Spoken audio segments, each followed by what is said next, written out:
Hi hello welcome back to my channel soldier wife Tulasi. మొన్న జరిగిన సమావేశాల్లో మోదీ గారు కొన్ని కీలకమైన నిర్ణయాలు తీసుకున్నారండి. అలాగే కొన్ని స్టేట్మెంట్స్ కూడా పాస్ చేశారు.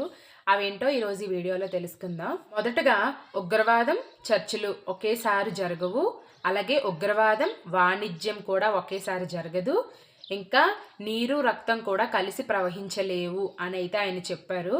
పాకిస్తాన్తో ఇంకేమైనా మేము మాట్లాడాలి అనుకుంటే అది ఖచ్చితంగా ఉగ్రవాద నిర్మూలన పైన మరియు పాకిస్తాన్ ఆక్రమించుకున్న కశ్మీర్ పైన పీఓకే పైన మాత్రమే ఉంటాయి అని కూడా ఆయన నిస్సందేహంగా చెప్పారు. ఇందులో ఎవరి మీడియేషన్ మేము కోరుకోవట్లేదు అని, ఎనీ న్యూక్లియర్ బ్లాక్మెయిల్ ఇండియా ఈసారి సహించదు అని ఆయన స్పష్టంగా తెలియజేశారు. ఇప్పటికైతే ఈ సీజ్ ఫైర్ అనేది హోల్డ్ చేసి ఉంచామని, ఏదైనా వాళ్ళ యాక్షన్ బట్టి మా రియాక్షన్ ఉంటుంది అని చెప్పి చాలా క్లియర్గా చెప్పారనమాట. ఈసారి అయితే ఏ దాడి జరిగినా మేము శాంతిని అయితే అసలు వహించమని ఆయన చాలా స్పష్టంగా తెలియజేశారు.